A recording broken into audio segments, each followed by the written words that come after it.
자리에 그럼 저희 먼저 참석하도록 하겠습니다.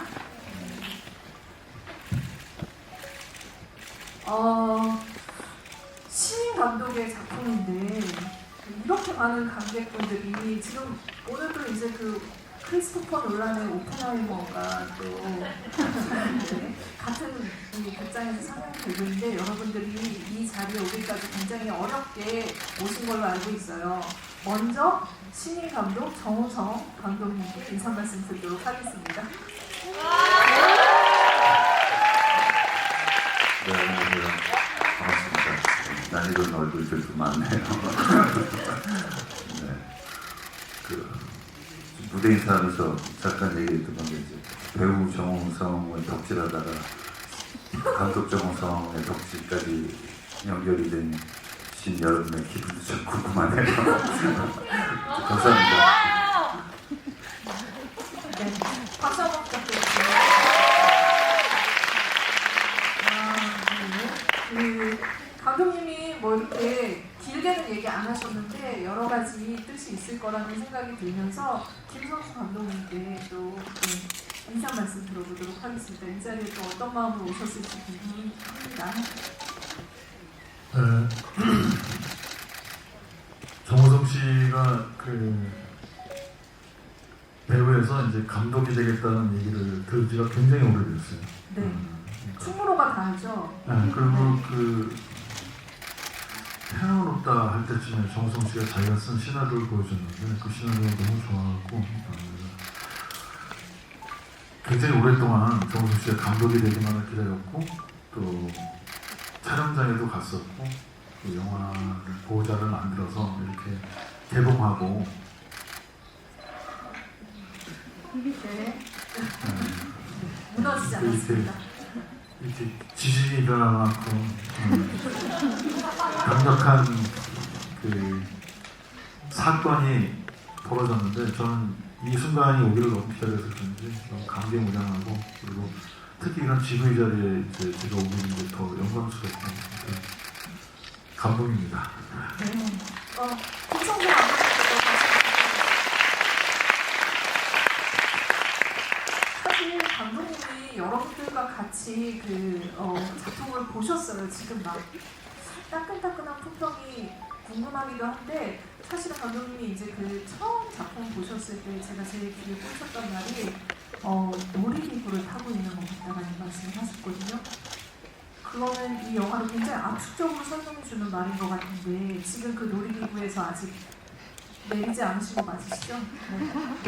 두 번 보신 소감을 한번 들어보도록 하겠습니다.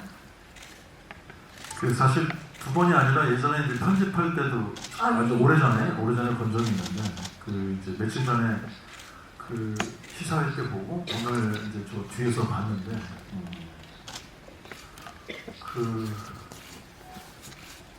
저희들은 이제 다른 관객들도 그렇지만 저희들도 영화를 보는 게 이제 거의 일이잖아요.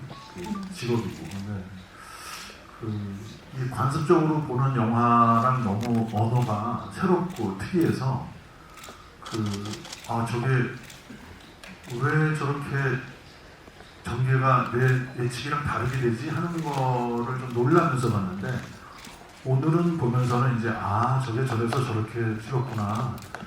저런 의미구나 라고 하는 거를 좀 이렇게 그 퍼즐을 맞춰가는 그런 재미가 좀 있었던 것 같아요. 그래서 되게 신나게 봤어요. 네.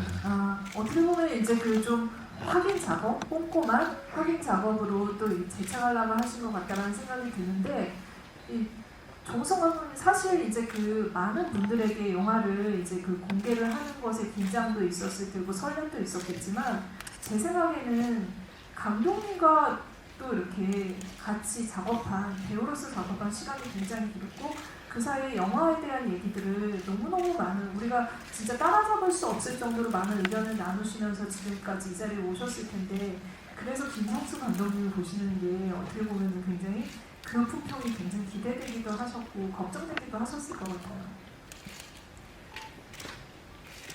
걱정은 안 됐어요. 왜냐면 제가 뭘 찍더라도 가장 자연스럽고 제가 이제 감독이랑 타이틀 1차 이름한테 가는 순간은 가장 누구보다도 기다려주시고 가장 자연스럽게 받아주실 분이고 그리고 가장 허심탄회하게 애정을 갖고 말씀해 주실 분이라는 걸 알기 때문에 오히려 이제 막 누구보다도 더 어떤 분 누구보다도 먼저 보여드리고 싶은 그런 분이죠. 그래서 실은 이제 그 편집본 말씀을 하시긴 하셨지만 그 우리는 정말 가닿지 못했던 그 지점이죠. 현장에서 정우성 감독님이 연출을 하시는 거를 가장 먼저 보신 분이 또 김성수 감독님이시기도 하세요. 그래서 제가 넌지시 여쭤봤죠. 그 정우성 감독님한테 김성수 감독님 오셔서 뭐라고 하세요? 그랬더니 아, 정우성 감독 멋지다 이러셨대요. 이거는 정우성 감독님의 그 멘트셨는데 제가 이렇게 따라하다 보니까 조금 그 강도가 약하긴 했었어요. 근데 김성수 감독님 그때 현장에서 본 정우성이라는 감독 어떻게 보셨었는지 늘 관찰 당하시다가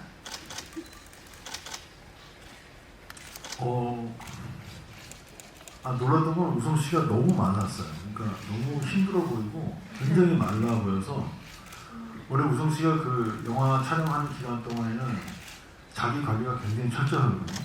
그러니까 모든 거를 완전히 촬영에다 맞춰요. 그래서 자기가 굉장히 좋은 컨디션, 좋은 상태, 그러니까 뭐 다음날 촬영이면 뭐 아무것도 안 하고 그런 거가 되게 엄격한. 그러니까 뭐 자기 관리의 어떤 뭐 거의 뭐 그 최고라고 할 수 있는 배우인데 현장에 왔을 때는 이제 그 감독으로서 이렇게 이제 특히 액션 장면 찍을 때였어요. 제가 처음에 몇 번 봤었는데 처음에 왔어요. 그 카이저 호텔의 그 이제 로비에서 액션 그 카 액션 하는 찍는 장면이었는데 굉장히 그 초췌하고 살이 많이 빠지고 항상 현장에서의 배우로서의 정우성 씨는 온화하고 편안하고 이제 차분하고 오히려 스텝이나 다른 배우나 이제 감독한테도 항상 이렇게 좀 좋은 그 기운을 주려고 그러는 분인데 자기가 이제 감독하니까 굉장히 힘들어하는 거 보고 속으로 좀 고소한 마음도 들고. 그러니까 내 입장을 이제 알겠지 약간 이런. 근데 정우성 감독님 그 어떻게 보면은 김성수라는 보호자가 없이 촬영을 하시면서 또 겪게 된 그런 이제 그 초췌함이 아닐까라는 생각이 드는데 배우 정우성과 감독 정우성의 밸런스를 진짜 맞춰야 되잖아요. 제가 생각해도 여러분이 생각해도 그건 정말 너무 힘들 것 같거든요. 그러니까 이 액션 장면 보다가 다시 이렇게 또 가서 연기하고 다시 카메라 앞으로 오고 이게 어떤 어려움이 좀 있으셨나요? 네. 그렇죠. 네. 돌이켜보니까 이제 해야 되니까 한 것 같아요. 인터뷰에서도 몇 번 말씀드렸는데 사실 제 촬영 분량이 있는 날과 없는 날의 이 마음의 가벼움이 야 이게 배우가 입는 의상의 무게가 이렇게 무거웠나 싶을 정도로 정말 달라요. 근데 이제 뭐 많이 말랐다고 하는데 이제 말라가는 거는 많은 것 같아요. 왜냐면 이제 계속 끊임없이 이제 출연도 해야 되고 여러 가지 또 다음 촬영에 대한 결정도 해야 되고 근데 이제 머리가 쉴 시간이 없으니까 이제 그 칼로리 소모가 제일 크게 되잖아요. 그러니까 계속해서 이제 칼로리 소모가 크게 일어나니까 이제 점점 날아갔던 것 같은데 사실 연출할 때 이제 초췌해진 모습과는 상관없이 마음은 굉장히 즐거웠던 것도 사실입니다. 그러니까 그 현장에서 에너지가 가장 좋은 감독님 중에 한 분이 김성수 감독님이시거든요. 네. 저는 그 감독님이 뿜어내는 현장의 에너지가 너무 좋았고 그리고 사실 그 에너지의 현장 나도 만약에 연출을 한다면은 저런 에너지를 갖는 감독이 돼야지라는 어떤 그 본보기를 보여주신 분이에요. 현장은 정말 즐기세요. 저도 이제 그걸 흉내낼 수는 없지만 저도 이제 즐기는 타입이라서 아마 그런 감독님의 에너지가 좋게 보였고 그래서 저도 이제 그런 감독님과 같은 어떤 현장에서의 에너지를 갖고 있는 감독처럼 보이고 싶었는데 마치 또 현장에 오셨을 때는 그렇게 말라갔던 초췌한 인상이 이제 아끼시는 마음에 가슴 아파서 그게 인상 깊은 이미지로 각인된 거 아닙니까라는 생각을 합니다. 그렇게 정우성 감독님은 생각을 하셨지만 그 감독님께서는 사실은 이제 그래 내 입장을 이제 알겠지 하는 고소한 마음도 없잖아 있었다고 합니다. 근데 제가 김남길 배우님을 만나셨는데 정우성 감독님이 김성수 감독님을 현장에서 바라봤을 때야 굉장히 흡사한 이야기를 했어요. 그러니까 배우 김남길이 정우성이라는 감독을 바라봤을 때 어떻게 저렇게 스텝과 배우를 모두 책임지고 현장에서 저렇게까지 할까 싶을 정도로 무게를 짊어지고 가셨다라는 얘기를 하셨는데 그 마찬가지의 모습을 김성수 감독님께 좀 영향을 받은 게 아닐까라는 생각이 듭니다. 그러니까 그 우성 씨는 방귀를 드시는 건가요? 네. 방귀가 아니라 우성 씨는 제가 제일 좀 동료로서 존경하는 마음이 있고 또 그러면서도 조금 아쉬운 게 한 가지가 엄살이 전혀 없어요. 그러니까 영화 찍는 사람들 사이에서는 이제 우성 씨 그런 소위 그런 현장에서의 애티튜드가 되게 유명한데 아파도 아프다는 말 안 하고 뭐 이제 부러져도 그거를 나 다쳤다라는 말도 안 해요. 그래서 우리가 이제 한참 찍다가 보면 저 사람이 뭔가 이상하다 싶으면 이제 뭐 어디가 부러지고 막 이러는 거. 진짜 이거는 여러 현장에서 있었고 뭐 여기 우성 씨 팬분들이 계시니까 너무 잘 알았다. 그러니까 근데 영화 감독이 이제 하면서 스트레스가 많잖아요. 근데 액션을 찍으면서 연기를 하면서 또 그걸 자기가 그 장면에서 빠져나와서 그걸 또 객관화돼서 보고 그 다음에 다시 가서 또 거기서 이제 몸을 던져서 연기하고 이렇게 하는 거를 보면서 그리고 이제 사실 액션 찍을 때는 감독들이 되게 이제 좀 예민하고 막 소리도 지르고 그러는데 우성 씨는 절대 어떤 경우에도 남한테 소리 지르지 않아요. 그리고 남 탓하는 경우도 없고 그러니까 그런 거를 다 자기가 안고 가는 사람의 모습이 와 너무 진짜 힘들겠다라는 생각이 들었어요. 아니 감독님 이번에 근데 새롭게 내 안에 어떤 폭력성을 발견하지는 않으셨어요? 연출을 하시면서? 제가 수영한테 소리칠 수는 없잖아요.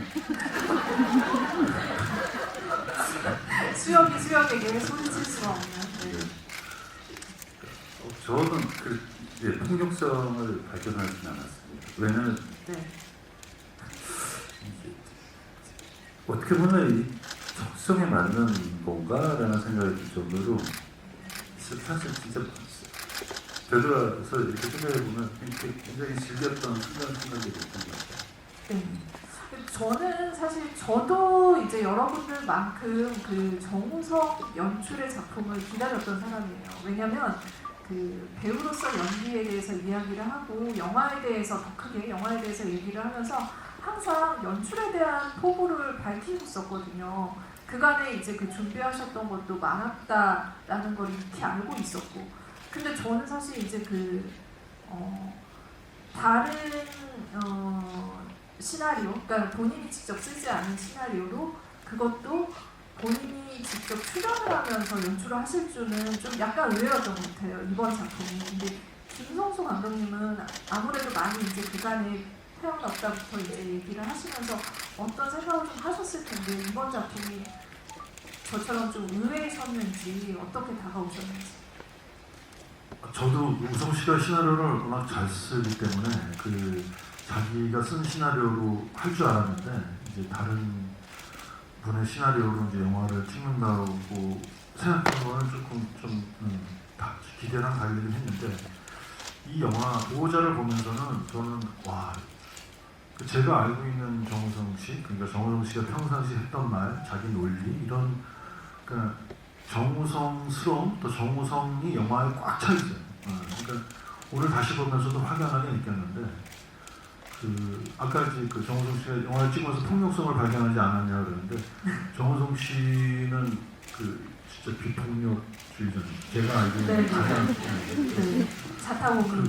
그러니까 저도 오늘 영화를 느끼면서 굉장히 저 자신한테도 질문을 하고 있는 게, 그러니까 우성 씨가 항상 액션 영화에서의 나오는 액션이나 폭력이 영화의 논리 안에서 늘 그냥 다 용서받고 다 괜찮은 건가 이런 얘기 항상 자주 했었거든요. 네. 그래서 그 우성 씨가 액션 영화를 찍으면 그 폭력을 어떻게 묘사하는가가 저는 되게 저한테는 궁금증이었는데 이제 영화를 반복해서 보면서는 이게 이 액션 영화가 악당들이 등장하고 또 어떻게 보면 원수잖아요. 아내의 원수기도 하는데 이 영화 속에 그 절대적으로 그 증오할 대상이 존재하지 않는 것처럼 느껴져요. 그리고 네. 그 누군가를 파괴하려고 하지도 않고 과거에는 이제 수혁이 그런 사람이었지만 이 영화 안에서는 파괴가 목적이도 아니고 그러니까 반드시 이제 뭐 없애야 되거나 끝장을 봐야 되는 그런 악당이 등장하지 않거든요. 그리고 오히려 이 인물들이 다 서로가 서로에게 약간 보호자 관계, 책임을 갖는 네. 그런 심지어 킬러 그 두 남녀도 이게 남녀 관계 역할 부분도 모호하고 서로 쌍방 보호자 관계처럼 보이고 네. 우진과 그, 진아. 예, 네. 그런 그 우성 씨가 생각하는 그런 그 관계의 드라마들 그리고 폭력에 대한 본인의 어떤 입장 이런 게 영화에 꽉 차 있어서 아 그래서 이 영화를 선택하고 이렇게 연출했구나라는 생각이 들었습니다. 네. 저도 아마 이제 그 김성수 감독님이랑 굉장히 비슷한 이제 그 지점들을 이 보호자를 보면서 발견을 했는데 결국은 이 영화가 좀 달라지는 지점이 정우성과 굉장히 닮았다 하나는 그리고 그로 인해서 기존의 악당들이 굉장히 달라졌다는 느낌이 들었어요. 악당들이 끝까지 간다라는 느낌보다 이 정우성 선에서 어느 정도 이미 스스로 처단이 되고 있는 느낌, 스스로 자폭하고 있는 느낌이 들었거든요. 근데 사실 김성수 감독과 작업을 하시면서는 사실 이제 그 아수라로 그 폭력의 미학 안에서 네. 하셨었잖아요. 어떻게 이런 작품이 나오신 건지 네. 좀 짚어가 보도록 하죠. 그거는 이제 그 아수라는 악인의 자녀인 거죠. 네. 그 폭력의 자녀. 그런 측면에서는 어떻게 보면 이제 악을 대하는 방식의 관점은 다른 곳에서 시작했지만 그 악에 대한 부정적 인식은 맞는 것 같아요. 그 사실 이제 저도 제가 안 쓴 시나리오로 감독 데뷔를 할 거라고는 단 한 번도 생각 안 했어요. 네. 그 뭐 여태 이제 이 시간 동안 뭐 여러 작품들을 중간중간 준비하기도 했고 근데 어떻게 보면 이제 저는 배우로서 이렇게 계속해서 제가 관객들에게 이렇게 소통해야 되는 그 한 측면의 본분이 있잖아요. 배우라는. 그러다 보니까 그 배우로서의 어떤 작품을 내는데 텀이 오래 걸리게 되면 전략적으로 그냥 그래 연출은 다음에 놓고 가자라고 해서 약간씩 이렇게 밀었던 것 같아요. 그 조바심이 없었던 거죠. 보호자를 이제 뭐 배우로서 처음 제안받고 그리고 이제 연출까지 하게 됐을 때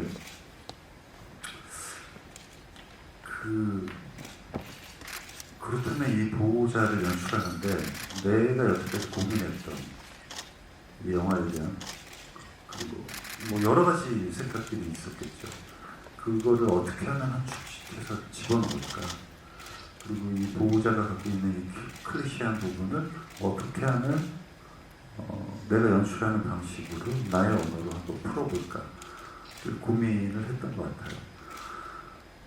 수영이라는 친구는 아예 전제가 있죠.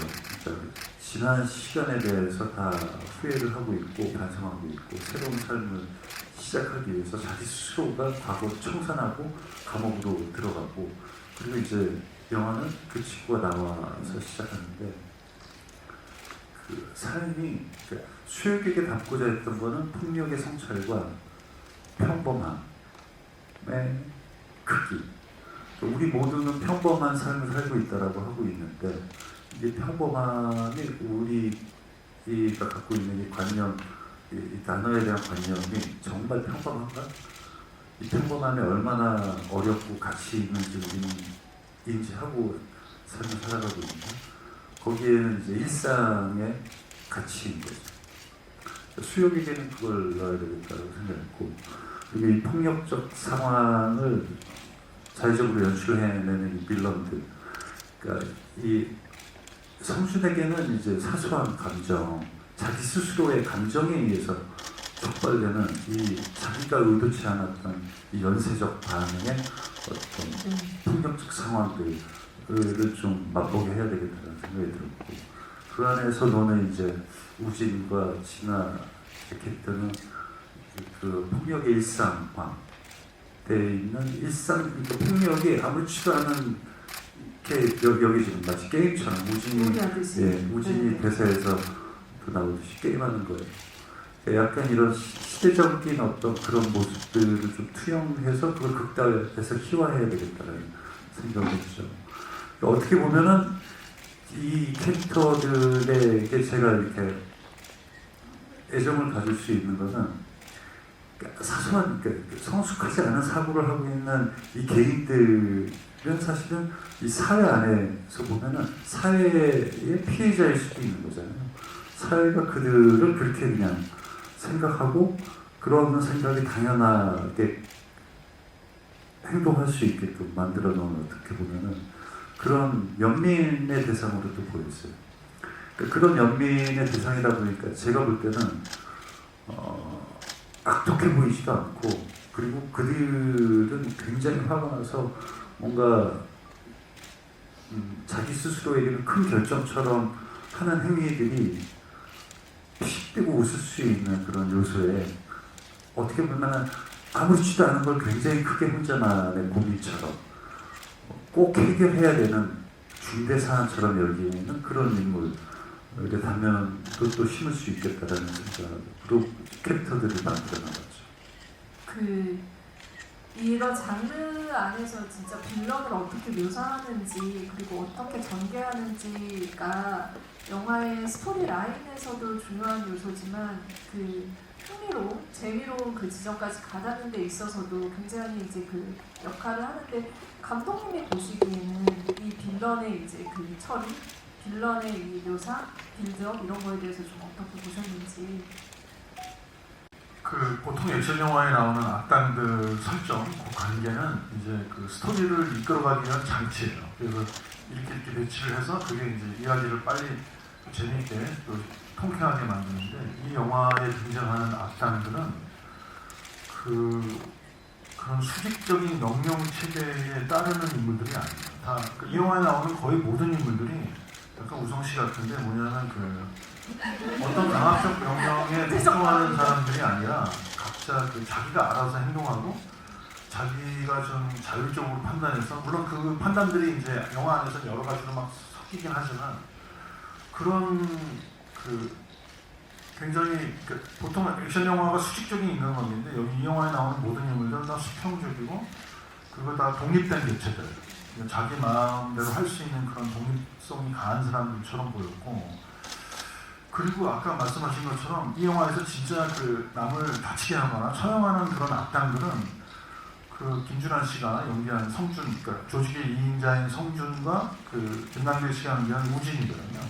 근데 이 두 친구가 굉장히 닮았어요. 약간 PC를 하면서 슈팅 게임을 즐기는 중학생 같은 느낌이거든요. 그러니까 이 폭력을 자행하는 사람들의 수준이 굉장히 재미에 의해서 게임처럼, 그러니까 실제로 현실에서도 폭력을 자행하는 사람들이 우리가 보통 영화에서는 굉장히 강력하고 대단하고 무슨 어떤 특별한 의미에서 하는 것처럼 보이지만, 사실 폭력을 저지르는 애들은 어린애 같은 생각이 모자란 인간들이다라는 그런 느낌을 받아서, 그게 오늘 보면서는 굉장히 쇼킹했어요. 아, 맞아.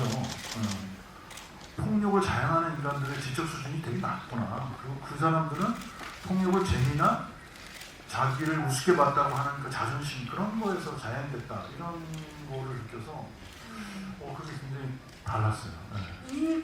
지금 김성수 감독님이 지적하신 그 부분이 어떻게 보면 이 영화를 조금 달라 보이게 만드는 가장 중요한 어떤 액기스 같다라는 생각이 들거든요.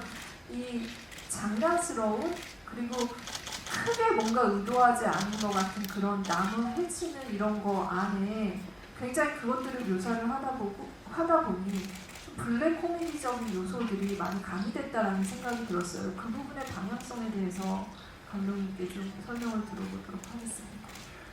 그러니까 그런 폭력을 바라보는 시선이 제 자체가 이제 사실은 더 힘든 거는 그 비폭력이거든요. 폭력적인 상황 안에서 그 폭력을 포기하는 수역이 더 힘든 결정을 하고 있는 거거든요. 그러니까 쉽지 않은 결정을 하는 거죠. 근데 어떤 사람들은 수역이 왜 저 선택, 왜 분노하지 않지?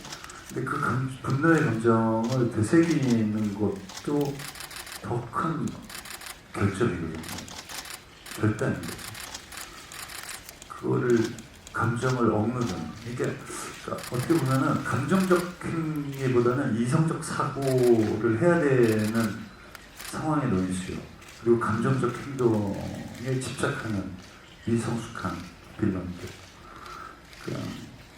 그런 바람이 있었던 것 같아요. 그리고 그런 폭력적인 상황은 어떻게 보면은 그 제가 바라보는 거는 진짜 결정이 쉬워요. 감정대로 따라가면은 주먹 한번 휘두르면 끝나는 거예요. 근데 그거를 참아내기 위한 어떤 그런 고뇌? 인내? 그런 대비를 보여주고 싶었던 거죠. 그러니까 감정적 행위에 즉각적인 모습을 보이는 거는 저에게는 약간 미성숙한 사고의 행태라는 제 스스로의 어떤 결점이 있는 것 같아요. 그렇기 때문에 그 친구들의 어떤 그런 모습들은 남성스러운 것도 아니고 조직의 이인자로서의 어떤 무자비한 어떤 그 모습도 아니고 그냥 우스운 그냥 미성숙한 어떤 행위다라는 그런 모습들의 이미지가 저에게 있는 거죠. 그거를 이제 관객분들도 함께 느꼈으면 하는 바람이 있었어요. 그러니까 피식대고 약간 그 웃겨서 우는 게 아니라 그냥 약간 비웃을 수 있는 여지로 계속해서 담고 싶었던 것 같아요.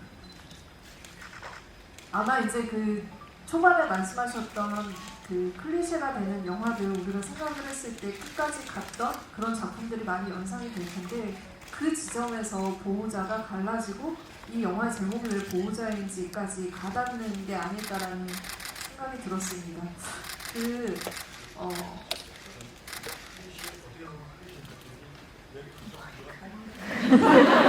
마이크 한 번만 들어주세요.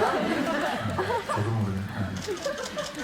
그러니까 이야기가 단순하고 약간 클리셰라는 표현이 적합한지 모르겠지만 그렇게 돼야지 이 영화가 다른 영화들이 가는 길이 아니라 이 영화는 다른 쪽을 길을 가고 있다는 게 또 확연히 드러날 수 있었던 것 같아요. 네. 알겠습니다. 네, 마이크로 똑똑히 잘 들으셨죠? 네. 네. 그 중요한 지점을 감독님의 어떤 그 영화에 대한 그 통평을 통해서 짚어주셨다는 생각이 들고요. 저는 또 이제 그 현장에서 그 정우성 감독이 바라본 그 배우 정우성 어떻게 좀 평가를 하실까도 좀 여기서 짚어봐야 될 것 같아요. 수역을 연기하면서 어떻게 보면 감독이 굉장히 많은 얼굴을 그 데뷔 때부터 그리고 정우성 배우의 그 영광의 순간에서 담아내고 활용하고 이용하고 많은 것들을 하셨잖아요. 근데 그쵸, 착취하고 소비하고 이 얘기는 제가 한 게 아니라 감독님 직접 얘기하셔가지고 네, 착취하고 소비까지 하셨다고 합니다. 근데 오늘 이제 그 보호자를 보시면서는 정우성이라는 연출자가 정우성의 그 얼굴을 바라본 그 부분에 대해서 이용하고 활용하고 착취하고 소비한 거에 대해서 어떻게 좀 보셨는지 김성수 감독님의 의견을 좀 들어보겠습니다. 감독님이 현장에서 저를 착취할 때는 정말 얄미운 거예요. 제가 아수라 촬영할 때 감독님이 현장에서 막 뛰어다니시다가 그 한쪽 다리에 골절 상을 주셨어요. 저 박수 쳤잖아요. 막 웃고 감독님 아파서 어떡해요.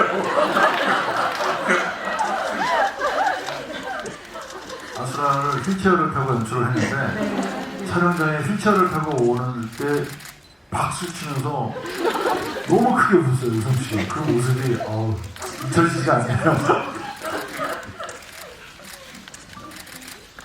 조금 전에 질문하신 거는 아까 제가 이 영화가 정우성으로 가득 차 있다고 느끼는 거는 저도 이제 이게 사실 대한민국 배우 중에서 정우성 씨처럼 자기 이름 세자로 그냥 이렇게 딱 각인되는 배우가 없잖아요. 이게 정우성이라는 말이 약간 그게 어떤 고유대명사, 뭔가 어떤 형용사 같기도 하고 그런 배우인데, 충무로의 수많은 영화, 수많은 감독들이 정우성이라는 배우의 어떤 매력 또는 뭐 요소를 이렇게 사실은 그 소비하고 착취하고 이용했는데도 정우성 씨는 여전히 정우성이라는 이렇게 그 모습으로 남아 있거든요.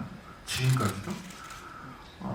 저는 어려서 이제 저도 어렸을 때 우성 씨를 만나서 같이 일을 했는데, 우성 씨가 사실 20대 초반에 탑스타가 됐잖아요. 근데 그 어마어마한 인기를 누리는데 오히려 더 차분하고 더 조용하고 더 이렇게 약간 가라앉는 것처럼 보이더라고요. 그래서 그 사람들한테 굉장히 많이 오해가 있었어요. 저도 좀 너무 이상했고. 그런데 우성 씨는 아마 자기가 감당할 수 없는 그 인기와 관심으로부터 자기 자신을 보호해야겠다는 그런 생각을 가졌던 것 같아요. 그래서 그 방법이 뭔가를 혼자서 되게 고민했고, 그리고 다른 소위 탑스타나 다른 그 이제 그때 슈퍼스타들을 그런 것 사람들의 모습에 거의 그 관심이 없었던 것 같아요. 그런 방법을 따라가려고 하지도 않고. 그리고 근데 그런 자기만의 방식을 이제 촬영장이나 또 촬영장 밖에서 그런 거를 찾으려고 굉장히 노력하고, 저는 옆에서 그런 자기 자신과의 싸움을 보면서 이 사람 참 대단한, 제가 친했던 사람이지만 되게 대단한 인간이다라고 느꼈는데, 그런 모습을 이렇게 찾아가더라고요. 나이가 들어가면서. 그래서 우성 씨는 자기만의 어떤 원칙과 규범 이런 거를 정했고, 그리고 그게 맞다고 생각하면 주변에서 뭐라고 하든 결과가 어떻든 그냥 그걸 다 그냥 묵묵히 했던 것 같아요. 그러니까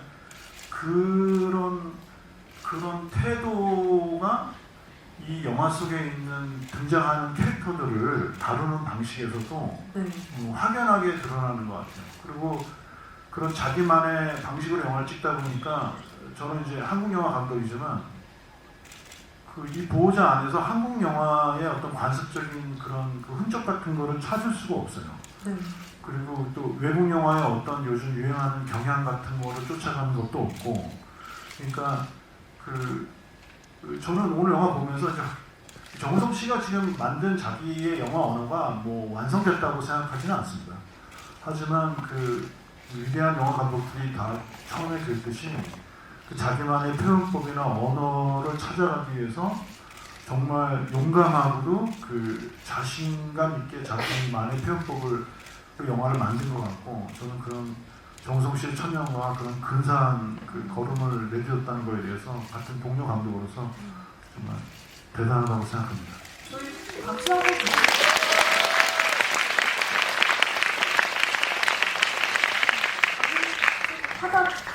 기분 좋죠. 네. 기분 좋아. 특히 김선수 감독님한테 이 얘기를 들으니까 더 좋고요. 네. 제가 이제 감독님을 볼 때 어떤 땐 형, 어떤 땐 감독님 이렇게 부르는데,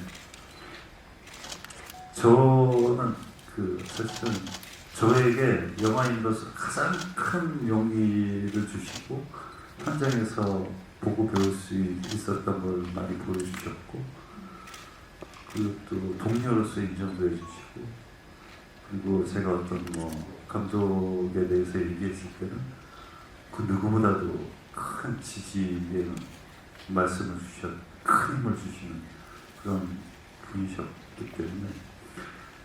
하지만 그렇다고 저희 관계가 또 이렇게 마음에 없는 말을 하진 않아요. 그렇게 또 쿨한 관계예요. 그렇기 때문에 이렇게 이 칭찬이 기분 좋게 와닿는 것 같습니다.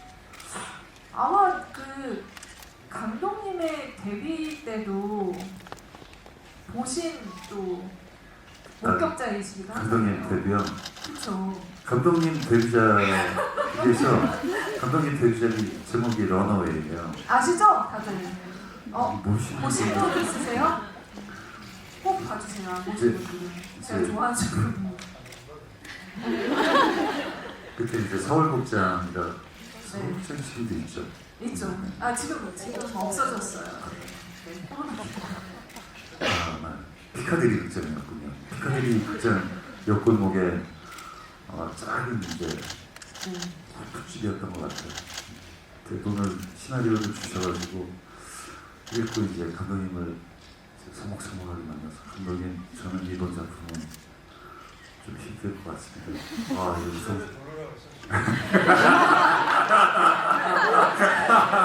감독님이 이거 다 기억해요. 진짜 한 방에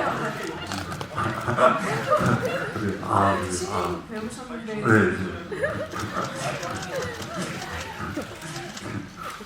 예, 그렇습니까. 그렇군요. 그러면 이제 뭐 이왕 만났으니까 그냥 뭐 편하게 맥주나 한잔 하고 헤어지시오. 이렇게. 그럼 이제부터 말을 놓을게. 그러면 이제 편하게 맥주를 먹고 헤어졌는데 그 편한 자리는 아니었을 거라고 생각이 들어요. 쿨한 척 하느라고 그래서 배우한테 처음으로요. 그러면 한 번에 나왔고. 아니, 그 이후로 이제 숱한 배우 스텝도 다 까였지만, 이제 제가 첫 영화의 첫 배우한테 까였어요. 그런 날은 잊어버릴 수 없습니다. 씁쓸하네요.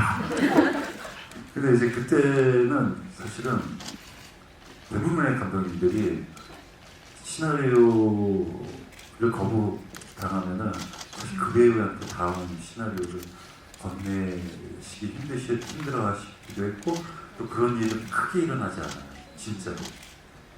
근데 다음에 비트라는 시나리오를 보내오셨어요.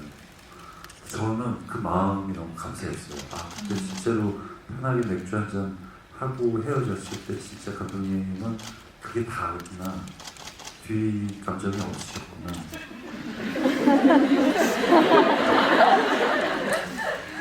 그래서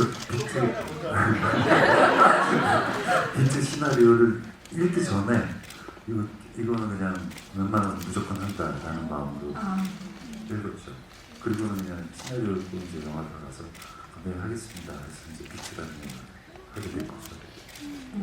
역사의 시작입니다. 이때 박수를 한번 주세요.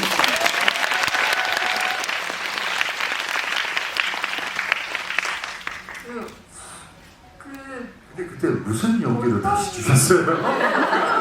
러너웨이는 그 당시에 지금 또 이제 왕성하게 활동을 하고 계신 이병헌 배우님이 아마 정성 씨가 깠다는 그 역할을 맡은 걸로 알고 있는데 감독님 어떤 용기셨는지 여쭤보시는데요.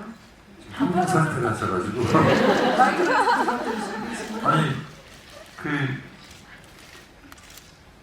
원래 첫 영화일 때 우성 씨 어떤 잡지에서 우성 씨 얼굴이 이렇게 표지로 나왔었어요. 근데 그때 저런 얼굴이 있지?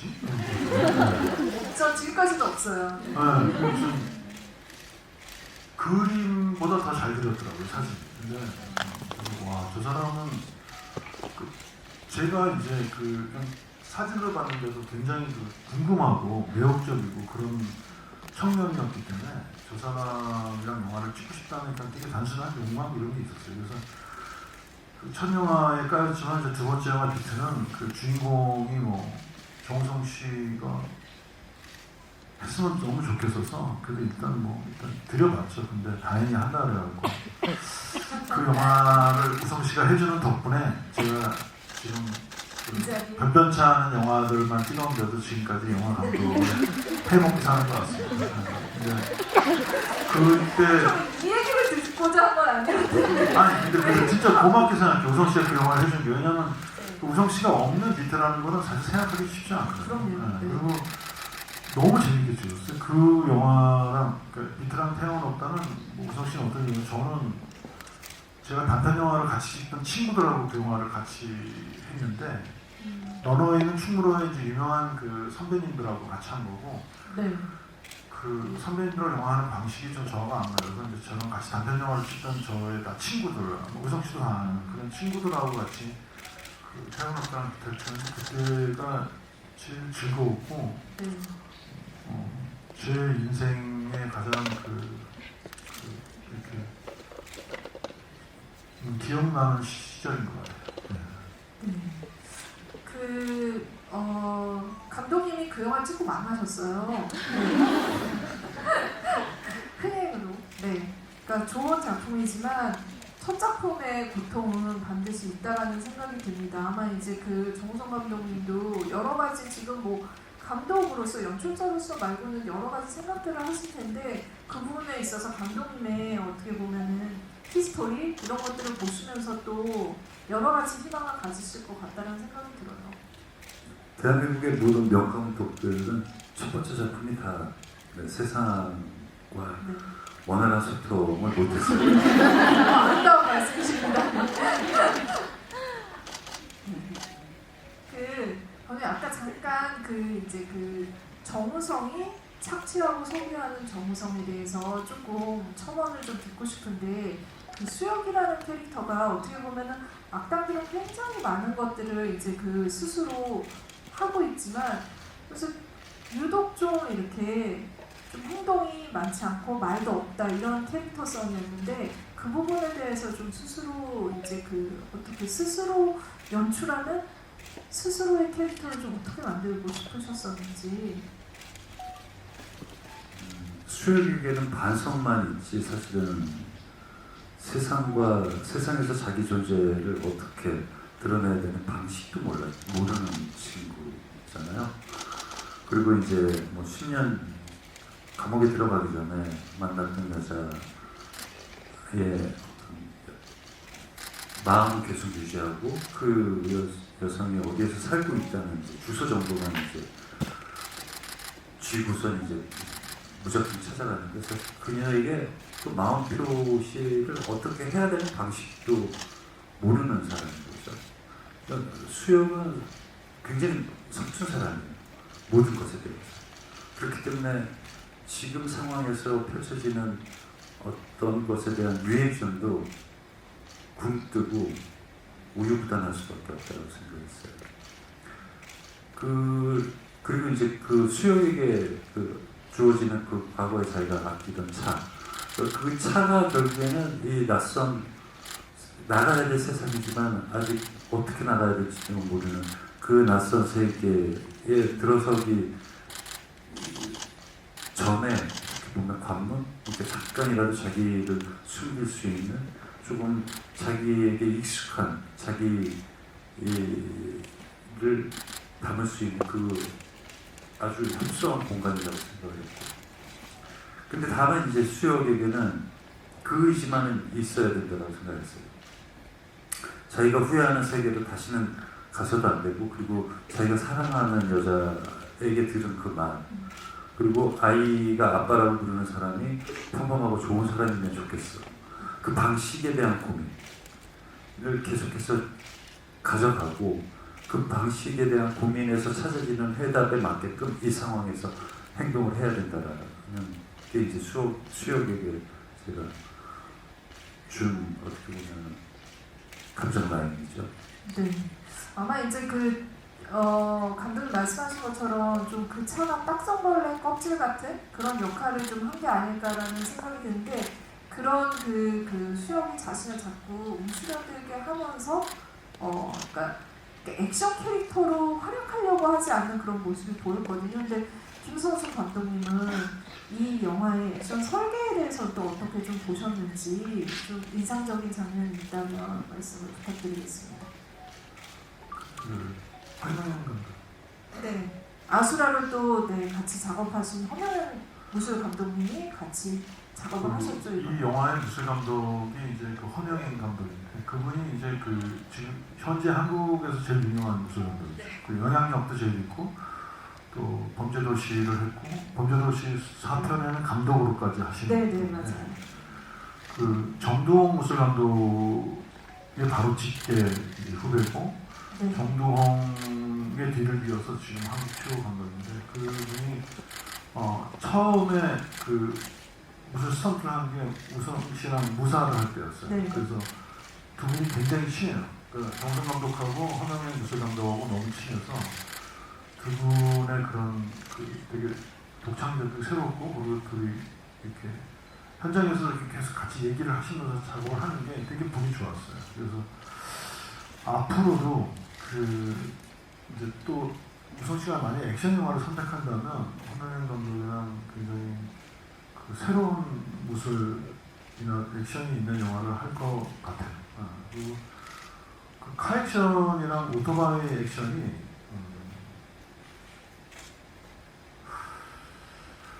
그 주인공들이 우진과 진아, 김남길 씨랑 박인하 씨가 한 그 역할도 그렇고 이 주인공들이 막 그 굉음을 내뿜으면서 자동차가 달리고 오토바이를 질주하고 약간 보니 앤 클라이드의 인물처럼 그 뭔가 답답한 세상에서 탈출하고 싶은, 그래서 뭔가 자유를 획득하고 싶은 그런 방랑자들 같은 느낌이 있거든요.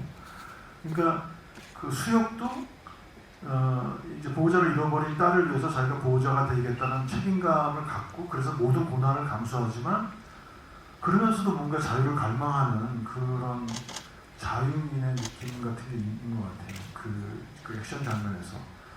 그것도 우성 씨 자신하고 굉장히 닮아있다는 생각이 들었어요. 그러니까 그런 액션 안에도 자기가 생각하는 그런 자기의 관념이나 이상을 그 액션 안에 투영시킨다는 게 굉장히 딱 보면서도 정우성 씨가 저걸 만들었네라는 느낌이 확 들더라고요. 아마 그거를 황영현 감독이 굉장히 기술적으로 굉장히 훌륭하게 도와준 것 같습니다. 어떻게 보면 같이 작업하셨기 때문에 그런 부분을 포착해서 또 끄집어낼 수 있는 그런 그 여지가 있지 않았을까라는 생각이 들고, 김성수 감독님께서도 그 부분을 또 이렇게 같이 작업한 그 연출자이기 때문에 발견하신 게 아닐까 싶습니다. 이제 여러분들의 의견도 너무 궁금하고 또 여러분이 어떤 또 궁금증을 가지고 계신지도 너무 궁금한데, 학교 끝나고 4번째 지금 보시는 정우성 형 팬 고3님이 있으십니다. 고3입니다. 좀 걱정이 되기도 하지만 네, 많은 분들이 또 다양한 또 그런 마음, 비슷한 마음으로 오셨을 거라는 생각이 드는데, 질문이 있으신 분은 손을 들어주시면 마이크를 드릴게요. 네. 먼저 드릴까요? 네. 고3 4번 보신 분 어떤 궁금증 가지고 계시는지 말씀 들어보도록 하겠습니다. 영화 되게 잘 봤습니다. 2가지 질문이 있는데 둘 중에 뭐가 중요할까요? 하나만? 계속 액션 장면 속에만 출연하시는데 코미디 영화나 로맨스 영화에 출연을 하고 싶지 않으신가요? 제가 4번 보고 나서 그게 제일 궁금해요. 하나 더 얘기하세요. 너무 영화에 담겨있지 않은 박성훈 배우님 맡으신 중국인의 결말이 어떻게 되었는지 궁금합니다. 눈국의 채움. 네, 알겠습니다. 네, 감독님께 들어보도록 하겠습니다. 눈국의 채움은 네, 눈국이와의 결말이 있어요. 있는데 이제 제가 최종 편집에서 드러냈어요. 사실은 이제 사실은 은국은 무슨 일이 있는지 몰라요. 근데 수혁은 오해할 수밖에 없어요. 은국이의 명령에 의해서 뭔가 나에게 이런 상황이 펴지죠. 수혁은 은국이를 찾아가야 돼요. 근데 이제 수혁이 선택할 수 있는 거는 역시 은국에게 폭력적이지 않은 방식을 선택할 수밖에 없는 제안을 하는 거죠. 근데 그 개봉을 앞두고 이제 마지막 편집에서 그 안에 수혁이 스스로 폭력적인 상황이 발생을 하는데 본인 스스로에게 내리는 징벌이 있거든요. 왜냐하면 이제 이 영화 안에서 수혁에게 또 짊어지는 죄책감이 있잖아요. 사랑하는 여자를 지키지 못한 죄책감. 그리고 그녀 혼자서 10년간 자신의 아이를 어렵게 보살피고 있었다는 그 사실조차도 자기는 몰랐다는 죄책감. 그 죄책감은 굉장히 크거든요. 그래서 스스로에게 그 폭력적 상황에서 스스로에게 내는 징벌을 선택해요. 근데 이제 영화를 보시는 분들에게 스스로에게 내리는 그런 어떤 징벌의 장면을 보여드리는 게 너무 가혹한 거 아닐까? 지금 시대가 스스로에게 내리는 그런 징벌과 그리고 반성하는 그 수용의 모습을 마음 열고 받아들여 줄까? 그런 고민이 생기더라고요. 그래서 그냥 이거는 걷어내자. 좀 더 이제 보시는 분들에게 이 전체적인 어떤 보호자라는 제가 드리고자 하는 여러 언어의 맥락을 좀 더 편하게 전달해 드리는 고민에서 이제 그 선택을 했죠. 네. 그 다음 그 질문 아까 이제 코미디나 네. 멜로 이런 거에 대한 계획도 있으시냐? 네. 멜로는 멜로 드라마를 지금 촬영을 하고 있어요. 영화는. 근데 그것도 참 쉽지 않은 또 도전이에요. 남자 주인공이 청각장애인이라 말을 못해요. 이게 있을 수 없는 거죠. 남자 주인공이 말을 안 하고 대사가 없이 수어로 아무튼 그 새로운 도전. 수어는 또 다른 언어이기 때문에 그걸 네. 다 배워서 해야지. 코미디요. 제가 약간 이 보호자에서 나오는 약간 블랙 코미디, 병맛 코미디 이런 거 재밌어요. 근데 뭐 기회가 된다면 다 하고 싶어요. 시프라기에서 약간 그런 캐릭터를 네. 보여드리고 있죠. 네. 다른 작품들도 정성 배우로서의 필모도 많이 챙겨봐 주시기를 바라면서 다음 질문 받겠습니다. 저희 선물도 있어요. 보호자 우산, 네, 보호해주는 우산과 정 감독님께서 준비하신 또 선물이 있습니다. 아, 많이 드셨는데 김성수 감독님의 한 분만 네. 질문이라고 쓰는 질문! 네, 질문 네, 드리겠습니다. 지금 만드신 거죠? 네? 지금 아까. 만드신 거죠? 아까? 네, 알겠습니다. 안녕하세요, 감독님. 일단 장편 영화 감독 데뷔 정말 축하드리고 영화 정말 잘 봤습니다. 제가 드리고 싶은 질문은 각본을 처음부터 쓰신 게 아니라 감독을 하기로 결정한 후부터 이제 각색에 참여를 하신 것 같은데 혹시 감독님이 이제 각색에 참여하시면서부터 특별히 크게 변한 스토리 부분이나 장면 혹은 특별히 감독님이 가미하거나 변경한 캐릭터 설정이 있는지 궁금합니다. 감사합니다. 질문이 좋습니다. 네. 지금은 이제 원래 그 각색하기 전에 시나리오가 어땠는지 사실은 기억이 안 날 정도로 계속해서 수정을 했죠. 그 캐릭터들의 모습 그리고 그 대사 디테일한 대사들 그런 것들은 계속해서 제가 수정을 했죠.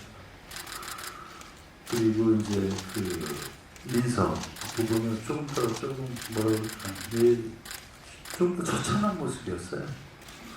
그 가혹한 것 같아서 그 이제 어떻게 보면 상황을 설정하기 위한 이 이야기 본편에 들어가기 위한 전사인데 그게 본편 안에 들어가 있는 그러니까 설정을 위한 이야기인데 너무 가혹하게 이 캐릭터를 그리고 있구나라고 해서 조금 순화한 부분이 있고요. 네, 그러네요. 감사합니다. 네. 마지막 질문을 하나 더 받을게요. 와, 제일 많이 드신 것 같은데 정성 감독님 한 분만. 제가요, 이런 게 제일 어려워요. 그리고 이쪽에서 좀 계속 됐으니까 저쪽에 네, 지금 막 이렇게 팔 길게 뻗어서 계속 이렇게 본인이요. 네. 본인. 네. 김성수 감독님이라고 흔드시는 것 같은데. 아, 그리고 캐릭터적으로 이제 가장 크게 답변을 좀 보충한다면 인비 부분이에요. 그러니까 인비가 어떻게 보면 이 미성숙한 캐릭터들이 난립하는 이 상황 속에서 가장 성숙할 수 있고 성숙한 캐릭터가 아닐까? 그래서 인비를 보호받아야 될 대상으로 존재하게 하고 싶지 않았어요. 인비 스스로가 존재 자체해야 된다고 생각해서 인비 부분에 또 신경을 많이 썼고요. 그러면은 네 질문 받아보도록 하겠습니다. 저는 그 영화에서 궁금한 게 마지막쯤에 그 오진이 자기 할머니 얘기를 하고 나서 수혁이가 이제 너희가 사랑하는 사람을 죽게 했다. 너희 때문에. 너희 때문에. 근데 뭔가 이제 말을 하려고 한 것 같은데 갑자기 이제 오진이가 도망가면서 끝나버려가지고 이게 뭔가 자기 얘기를 하려고 했던 건지 아니면 뭔가 화를 내려고 했던 건지 궁금해요. 감사합니다. 질문. 사실은 우진이는 앞에 이제 교회 장면에서도 저게 진짜 고해성사인지 있었던 일인지 없었던 일인지 말장난인지 하는 얘기를 해요. 그러니까 자기의 이야기를 하고 싶은데 할 기회가 없고 비춰도 솔직한 얘기를 단 한 번도 비칠 기회도 없고 사실 우진이가 수혁을 보면서 묘한 감정을 느끼는데 인간이 고뇌하는 거, 고민하는 걸 처음 발견한 거예요. 우진이 입장에서. 왜 고민하지? 고민 없이 그냥 즉각적으로 이 상황을 살면 되는 거 아닐까? 라는 방식의 삶을 선택한 우진인데 사실 그 차 안에서 우진이는 진짜 처음으로 고해성사를 한 거예요. 수혈이. 하지만 이 대상은 관계를 지속하지 않아도 되는 대상인 거죠. 수혈이라는 대상. 그리고 자기가 처음 봤던 이 고뇌하는 인간에게 자기의 진심을 털어내고 고해성사하고 그리고 이제 굿바이하면 되는 인물이기 때문에 그 자기 스스로의 고해성사에 대한 부담도 없는 그런 대상에게 고해성사를 하는 장면이라고 생각해서 만든 장면이거든요. 근데 이제 수혁이가 해줄 말은 거기까지뿐이 없었어요. 근데 이제 수혁이가 선택한 말은 내가 사랑하는 사람을 죽였어가 아니거든요. 너희 때문에. 그러니까 의도치 않았다라는 걸 짐작을 하고 그러니까 탓을 이 대상에게 하지 않는 선택을 한 거죠. 수혁. 왜냐? 그거는 인비를 일단 찾아야 되고 인비의 보호자가 돼야 되는 자기가 스스로 먼저 해야 되는 임무가 있기 때문에 지켜야 되는. 그래서 이제 수혁에 대해서는 때문에로 간 거죠. 그래서 때문에가 굉장히 중요한 놓칠 수 없는 부분이군요. 저희 그 관객 질문은 여기까지 받도록 하고요. 오늘 이렇게 보호자로 이렇게 감독님 영화를 만드니까 이렇게 감독으로 이렇게 이 자리에 또 오는 특별한 또 이렇게 토크가 되지 않았나 싶습니다. 김성수 감독님께 좀 약간 어떻게 보면 앞으로의 그 정성 연출작이었던 서막이잖아요. 어떤 또 미래를 예견하고 있고 어떤 지지를 보내고 싶으신지 한 말씀 좀 들어보도록 하겠습니다. 오늘 영화를 다시 보면서 그 인상 깊게 본 장면이 아까 그 인비가 그 인질로 잡혀 있는 순간이었거든요. 근데 방금 그 우성 씨가 그 인비 캐릭터를 시나리오에서 많이 만졌다는 얘기를 듣고 저도 이렇게 고개를 마음속으로 끄덕였는데 인비가 사실 보통 영화에서 어린 아이가 엄마랑 같이 사는데 그 엄마가 죽었어요. 얘는 엄마가 죽었는지 모르면 보통 관객들은 저 애 어떡하지? 엄마가 죽었는데 쟤는 지금 혼자 남았는데 그래서 굉장히 그 애에 대해서 걱정하고 염려하고 이제 뭔가 우리가 걔를 관객의 마음으로도 도와주고 싶고 그런 마음이 생기는데 그 막상 그 인질로 있는 그 폐허의 공간에 있을 때 그 아이가 그 진아랑 대화하면서 그 진아가 자기를 납치한 사람이라는 걸 깨닫고 그 사람 기분을 안 나쁘게 만들려고 하거든요. 기분 나빴다면 용서하세요 하면서 그 아이가 굉장히 자기 자신을 그 장면을 보면서는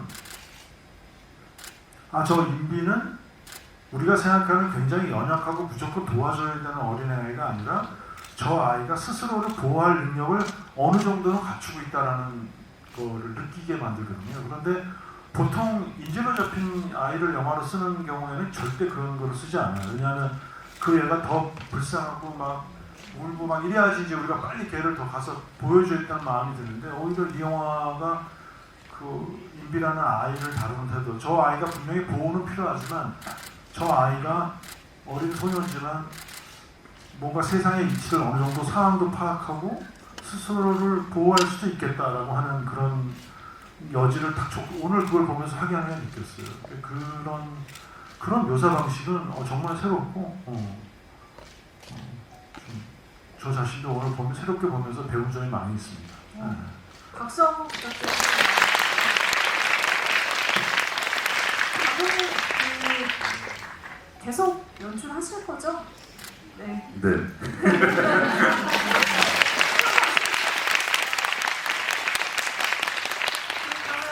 정우성 감독님의 멜로 연기 보시면서 계속 이제 그 어떤 시나리오를 끄집어내셔서 또 연출을 하실지 그때를 또 기다리면서, 그때 또 김성수 감독님이 또 같이 이 자리에 함께 해주시기를, 네, 그때 마이크 잘 들고 하시는 교육을 시키도록 하겠습니다. 저희로 이 자리에서 물러가도록 하고요. 너무 감사합니다. 보호자 N사 관람 약속해주세요. 네, 감사합니다.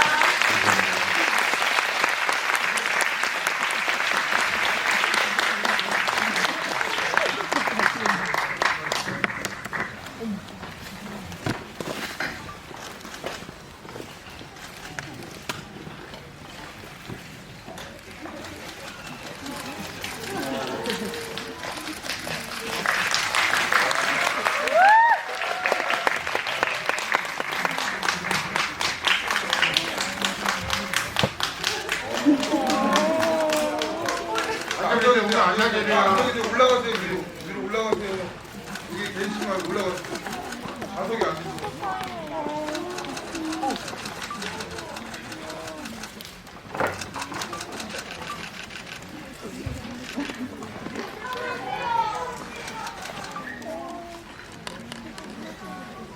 감독님 여기도 편지 있어요.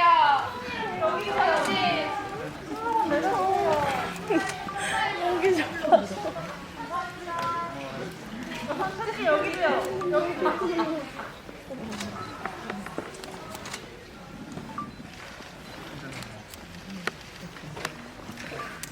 감독님 보호자 재밌어요. 네. 축하드려요. 감사해요. 영화 잘 만드셨어요. 어?